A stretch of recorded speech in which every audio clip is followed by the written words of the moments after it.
Good evening. This is CTV News for this Friday, July the 5th. I'm Sonia Shrivastava. Thank you for joining us this evening. Well, many of you were out enjoying yesterday's 4th of July celebrations, but some ended up on the wrong side of the law. Prince George's police say they arrested 8 motorists for drinking and driving yesterday, while state police took 1 person into custody for the same offense. This as law enforcement is reminding the community that they will be out in force with a new team that focuses on getting impaired drivers off the road. Our Denise Douglas has the details.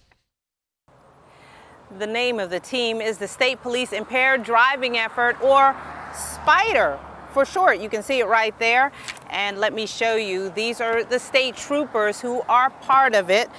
And just like you don't want to get caught in a spider's web, you don't want to be picked up by these guys. The team has been working in the county with Prince George's police since May.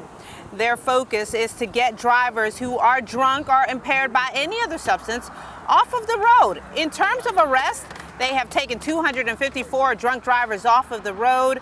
8 people have been nabbed for drugs, and close to 3,500 citations and warnings have been handed to drivers over the last several weeks. A sergeant who is with this elite team talked about how it works and says it is definitely making a difference. We deploy to areas throughout the state that have been identified to have a high crash rate, along with a high offenses of DUI within that area of crashes. So we focus on those main areas, knowing that there's already a problem in there, and we try to eradicate the problem, or slow down the problem, and show an omnipresence in that area. The troopers are going to move around the state. They started in Prince George's County, and they spent almost 7 weeks with us. We teamed up with them, so they brought 7 troopers. We brought 7 officers. 14 officers went out every night enforcing DUI laws on our roadways. And again, they've made over 250 arrests for impaired driving over that short period of time. In addition to picking specific locations that have been identified as problem areas, the SPIDER team also works during a particular time of the day between 10 p.m. and 2 a.m. since statistics show that is the time when most alcohol-related crashes tend to occur. I'm Denise Douglas, CTV News. The SPIDER team is funded by the Maryland Motor Vehicle Administration. Well, if you have plans to hit the splash park or beach this holiday weekend, officials want to leave you and your family with a few safety tips. This, as a new report shows, an increase in pool and spa drownings across the U.S. CTV's MIKEA Turner is standing by in Glendale at their splash park with more. Well, that's right. I'm here at Glendale Splash Park, and as you can see, the pools are just a little empty right now as children and their families are on a temporary break.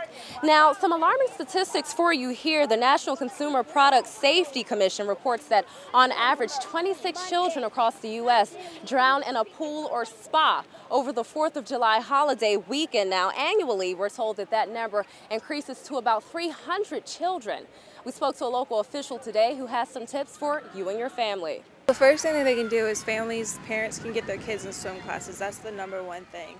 BRITNI CONTRERAS is the manager at Glendale Splash Park. She says the summer attraction gets about 500 visitors a day. Lifeguards are required to look after 50 people at a time, but Contreras says parental supervision is key. One of the basic things that kids can do is have their parents with them, not just run off, or they could, if they feel like they're drowning, try to get on their back. The parents are our biggest ally as far as keeping a good eye on the kids. No drowning victim looks the same, but there usually is a universal panic look on their face. The CPSC reports that submersions can happen in mere seconds and that survival heavily depends on a quick rescue and CPR. Just to leave you with a few additional tips, officials say that if a child goes missing, the first place to look is underwater and that children should always be supervised. They also say that life-saving equipment should be in arm's reach. In Glendale, I'm MIKEA Turner, CTV News. The U.S. Consumer Product Safety Commission launched its Pool Safely campaign last year. It will run through the end of summer. And for more information on ways to keep safe, you can log on to poolsafely.gov.